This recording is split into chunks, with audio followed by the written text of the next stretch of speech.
Halo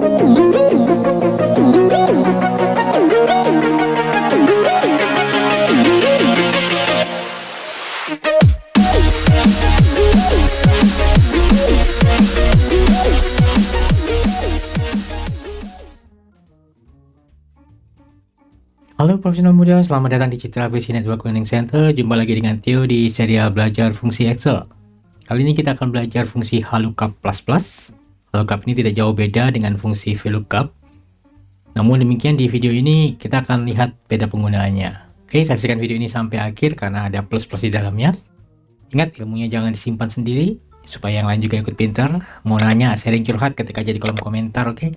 Tombol merah sama lonceng di bawah boleh dipencet. Tapi jangan dimainin ya, ntar baper. Yuk belajar bareng. Oke, kita langsung lihat aja deskripsi HLOOKUP dari Microsoft. Jadi HLOOKUP itu adalah fungsi yang mencari nilai di baris teratas tabel, lalu mengembalikan nilai di kolom yang sama dari baris yang Anda tentukan dalam tabel atau array. Jujur kalau ngeliat deskripsi ini pasti Anda bingung. Kita bandingkan aja sintaksnya ya. Sintaks HLOOKUP itu tidak jauh beda dengan sintaks VLOOKUP. Di sini ada lookup array, terus koma table array. Ini adalah lookup value. Lookup value ini adalah nilai yang dicari. Table array ini adalah tempat kita mencarinya. Row index number ini adalah barisnya. Kalau VLOOKUP ini adalah kolom index number. Range lookup ini adalah jenis pencariannya, exact atau approximate. Pencarian pasti atau yang mendekati. Oke, yang belum pernah menyaksikan video VLOOKUP bisa lihat videonya di link di atas ya. Ini hampir sama, yaitu membacanya adalah cari lookup value di mana di tabel array, terus kembalikan nilai, kalau ketemu kembalikan nilai yang ada di row nomor sekian. Nah, jenis pencariannya pilih antara jenis pencarian pasti atau mendekati ya. Coba lihat contoh penggunaan VLOOKUP dari HLOOKUP ya. Oke, kita buka aja Excelnya. Nah, di sini ada contoh HLOOKUP ya. Ini adalah daftar harga prosesor nih. Ada i3, i5, i7, dan i9. Nah, ini ada contoh. Di bawah ini adalah tabel generasi ya, generasi 7 sampai ke 10. Dan ini adalah harga-harganya. Ketika kita mencari daftar harga untuk i3 di generasi 8, maka kita bisa ketikkan formula HLOOKUP B12 ya. B12 ini adalah i3 yang dicari. Cari di mana? Cari di B4 sampai dengan F8. Jadi cari di sini ya. B4 sampai dengan F8. Nah, 3 ini adalah baris keberapa? Dihitungnya dari yang range paling atas nih. Baris 1, baris kedua, baris 3. Cari di sini. Nah, ini kan generasi 8 kan? Cari di baris 3. 0 ini adalah menunjukkan jenis pencariannya. 0 itu adalah false, artinya pencarian pasti. Cari yang benar-benar sama. Nah, karena yang dicari adalah sama, yang artinya I3 ya I3, I5, I5 gitu ya. Maka dia akan menemukan angka i3 generasi 8 harga 1 juta. Demikian juga di bawahnya, sama juga ya, ketika untuk mencari i9 adalah lookup B13. Carilah di sini, di range yang merah ini. Ya. Terus di baris ketiga pencarian pasti. Oke. Nah, sekarang gimana contohnya kalau pencariannya itu approximate, mendekati.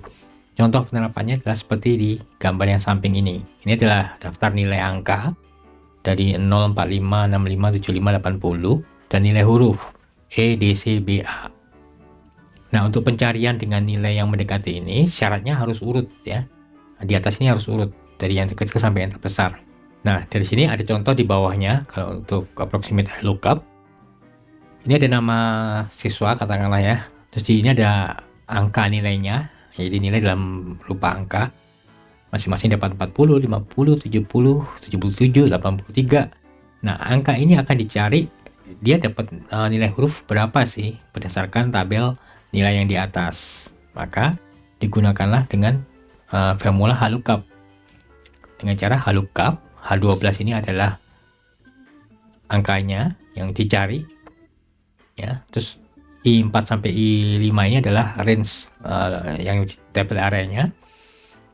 Kemudian cari di 2. 2 ini adalah baris kedua. 1, 2 ya.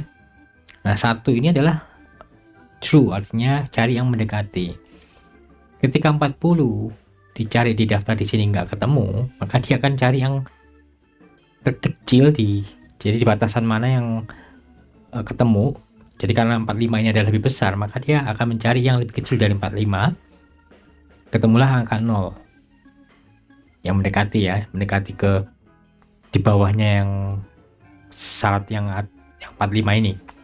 Karena kalau 45 jelas tidak memenuhi syarat, maka dia akan ketemu huruf E. Demikian juga dengan 50. Dia akan cari ketika ketemu E, D, C ini nggak akan terpenuhi, jadi akan mengambil yang D. Ya, kalau ini seandainya kita pilih yang eksak ya, bukan approximate, kita ketik false, dia nggak akan nemu karena angka 40 ini tidak ada di dalam daftar nilai ABCDE ini. Oleh karena itu harus digunakan yang approximate true. Nah, itu contoh penggunaan VLOOKUP. Hampir sama dengan yang VLOOKUP, hanya bentuknya aja. Kalau VLOOKUP itu V itu adalah vertikal ke bawah, VLOOKUP itu hanya adalah horizontal, mendatar. Oke. Nah, sekarang kita langsung masuk ke tipnya ya. Bagaimana tip kita menggunakan, bedanya apa sih VLOOKUP VLOOKUP ya? Ini bergantung pada struktur tabel yang kita miliki. Jadi pertama, tipnya adalah kenali struktur datanya dulu. Yang kedua, rancang struktur datanya itu yang paling efisien seperti apa. Yang ketiga, baru memilih formula yang tepat menggunakan VLOOKUP atau menggunakan VLOOKUP. Ya, contohnya nih. Ini contoh VLOOKUP type ya. Kita mempunyai data karyawan seperti ini. Ini ada nomor induk pegawai, nomor sekian, dan ini nama karyawannya. Dan ini adalah data-data tentang karyawan ya, mulai dari jenis kelamin, jabatan, gaji pokok, sampai gaji kotor. Oke, di sini adalah ID, nama, dan data karyawan. Ketika jumlah datanya itu nanti akan berkembang banyak ya, dari mulai nomor 1 sampai kita nggak tahu berapa banyak karyawan, jumlahnya akan selalu bertambah. Ya, jadi jumlah karyawan di sini tidak dapat ditentukan, tapi kolomnya ini sudah permanen, jarang sekali untuk bertambah. Mungkin bertambahnya ketika ada komponen baru dia bertambah. Maka tabel yang tepat untuk jenis struktur data seperti ini adalah menurun, vertikal. Jadi tabelnya menurun. Oke. Nah, karena tabelnya menurun, maka fungsi yang paling tepat digunakan adalah VLOOKUP untuk pencarian. Jadi berdasarkan NIP, kita bisa mencari namanya siapa, jenis kelaminnya apa, jabatannya apa, gaji pokoknya berapa, dan seterusnya. Kita tidak akan tepat kalau menyusun tabel ini secara horizontal, karena bentuknya akan aneh dan itu sangat tidak efisien. Kita lihat contohnya kalau kita bentuk secara horizontal ya. Bentuknya akan seperti ini. Nama, jabatan, gaji pokok semuanya ke bawah, tapi karyawannya horizontal nih. Bayangkan kalau Anda punya 1000 karyawan, kolomnya akan sampai ke kanan dan itu akan mempersulit analisa. Bisa, kita susun seperti ini bisa, dan kita bisa menggunakan VLOOKUP untuk fungsi ini, tapi nggak cocok dan tidak efisien. Oleh karena itu sangat tidak disarankan untuk menggunakan tipe tabel yang horizontal. Oke, kita lihat contoh berikutnya. Kita punya spesifikasi atas produk, beberapa produk ya, ada hosting. Contoh nih, hosting A sampai hosting G. Kita hanya punya berapa nih? 1, 2, 3, 4, 5, 6, 7 jenis produk, di mana produk ini seragam, tapi spesifikasinya beda. Ya, contoh hostingan.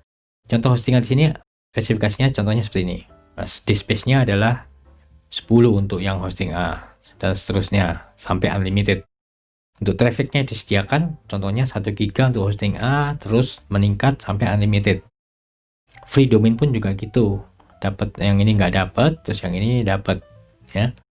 Email account, hosting A dapat 1 email account, hosting B dapat 10, dan seterusnya.